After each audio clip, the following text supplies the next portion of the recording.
something, do something, do something, do something, do something. Hi, my name is Abby Marino. I live in West Vincent Township, and I want to talk about the health and safety plan. I also want to thank all of you for listening to me tonight. As a lot of you board members are aware, I had a major neurosurgery recently, and I'm thankful for all of your prayers and well wishes. I would like to start off by saying that as a student, being required to wear a mask at school has been incredibly difficult for me in the past. For me, an important focus in school is music, and it is almost impossible to get a good music education while there is a barrier in the way. Choir is very important to me and a lot of other students as well, and it's difficult to hear the teacher and get proper corrections while we are all wearing a mask. Making the right pronunciation and vowel shape is a huge part of choir, but it becomes a challenge when you can't even see your teacher's face. The music program hasn't been the same since we started wearing masks, and we haven't had a real concert since. Now the people who are going into senior year and are looking to go into music for college will have had 2 full years of high school without the music education they need. There is a recent analysis from the Johns Hopkins Hospital stating that statistically, the percentage of healthy children who have gotten the virus and died from it is 0%. There should be no worry with sending children to school, and wearing a mask just adds to the stress. Not being able to see any of your classmates and teachers' faces takes away the social aspect, which basically just ruins the day at school anyways. If students want to wear a mask, they should be able to. If that makes them feel better, then they can do what they want. But we need to think realistically here and realize that children are 10 times more likely to die due to suicide than to COVID, and forcing all students to wear a mask all day is not solving anything. Thank you.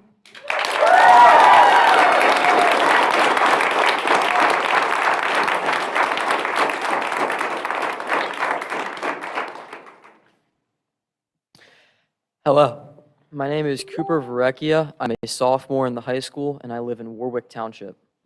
I believe that it is crucial for those in OJR that masks are not mandated this year. Socially, masks make a larger impact than what first meets the eye. When you are first meeting someone, the number one thing to notice is their facial appearance. Having a better idea of someone's appearance and features allows for a much stronger relation and connection between peers. However, masks can hinder these connections.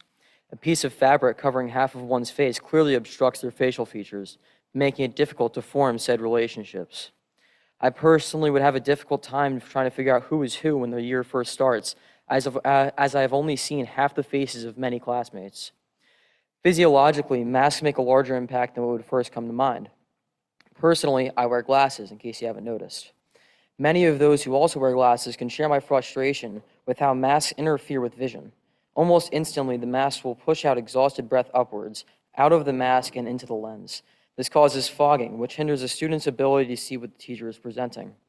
Another tedious factor of wearing masks is how they begin to fray after a few hours of use, causing itching. Another issue is what is known as maskne. This slang term is derived from mask and acne. Maskne is the buildup of acne under the mask due to the mask trapping germs and bacteria. It's safe to say that most teenagers are not in desperate need of more acne, as we usually look like a board game of Operation in the morning. While the fraying of masks, fogging of sunglasses and regular glasses, and maskne are minor inconveniences, it all adds up. Repetition of an annoyance can add up to be a genuine issue. Take the Grand Canyon for an example. The constant running of water slowly eroded away at the rock. This is relatable to the buildup of annoyances that comes with masks. At the end of the day, masks should be an individual choice. In the eyes of many, this debate has been turned into a political debate, most commonly viewed as Republicans versus Democrats. However, this is absolutely not. Viewing this as a political debate would be shameful, as it would be devolving the health and safety of many down to politics. This would be a complete disregard for the welfare of those who attend OJR. Thank you.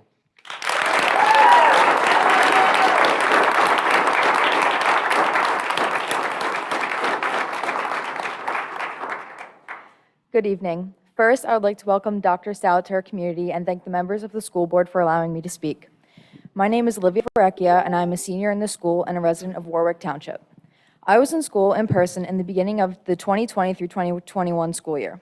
I was asked by adults and fellow students what school is like in person, and sadly, the best way I could describe it was that it was like prison. Of course, it was not prison in the sense that we were all there because we broke the law, but it felt like prison because of how silent and barren classrooms and hallways were. I felt like I was in trouble when going to school in person because it was just me and around 5 other students in a classroom spread out at all times. It did not feel like school. School is meant to be an environment where we not only learn, but socialize with those within our community and make friends. Though this past school year, socializing was put to a halt. During my short-lived time in school, I would talk to my friends and realize that I could not read any of their facial expressions anymore or see their smiles when laughing with them. I would as well get scolded for standing close to my friends in the hallways, but I had spent so many months without social interaction, and then when I finally received it, it was looked down upon because I wanted to be physically closer with my friends again. Because of this, I felt more connected when talking to my classmates through a phone or seeing their name pop up on a Google Meet than I did sitting 6 feet apart in a classroom together. I understand that my generation uses features like FaceTime, texting, and other technology often, and that's how we stay in touch, but honestly, I never hated using my laptop and phone more. I long for being able to see my friends in school again and to be able to see their faces. My hope is that for my last school year within this district, my request on letting masks be optional comes true. Thank you for your time.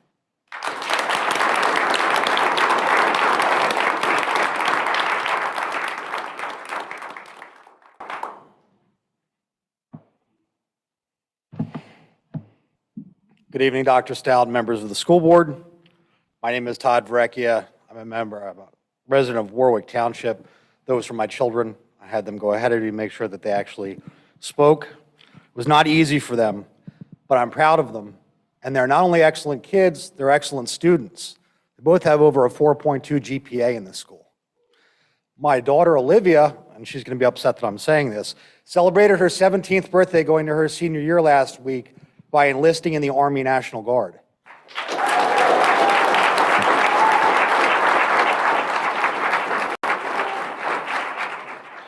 I'm proud of my kids for standing up for what they believe in and being true to themselves. I'm here tonight to speak to you about the masks.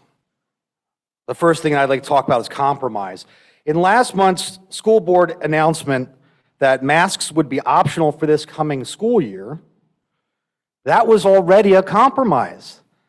The two ends of the pendulum are masks prohibited and masks required. You already compromised. And I think that I appreciated that and respected that.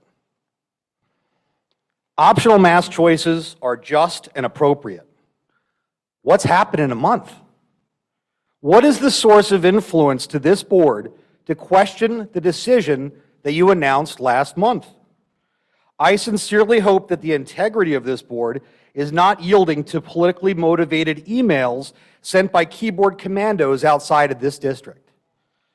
I would suggest that you look at who's in front of you tonight and who was in front of you last month. Tolerance and respect. I understand and respect parents with an opposing viewpoint who wish to have their children wear a mask. However, those parents bear no legitimate right to oppose upon me their opinion of what's best for my children. If a parent believes that a mask and an experimental gene therapy treatment protect their child against COVID, equipping them with these countermeasures addresses their concerns. Conversely, parents who feel that neither are appropriate for their children, whether from an ideological, religious, or scientific perspective, they deserve equal accommodation and respect. Mandatory masking of students creates a psychological barrier to education, represents an opportunity gap for their psychological well-being, and diminishes a sense of inclusion. Disparate treatment of students based on their vaccination status represents both an explicit and implicit bias against them based upon their medical history. If these terms sound familiar, it's because they all describe violations of your recently proposed equity policy.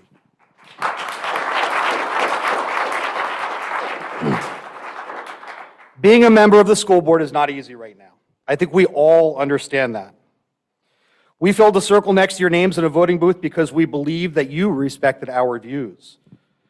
While we could have not forecast the tumultuous aspect of the times that we're currently in, you received our endorsement to weather these times. I'm asking you for common sense. It is patently obvious that none of you believe that masks should be worn in this building because they're not on your faces. Time is I up. would ask that you not impose upon the children of this district 3 minutes. something that you will not follow yourselves. Thank you. Do something. Do something. Do something. Do something. Do something. Do something.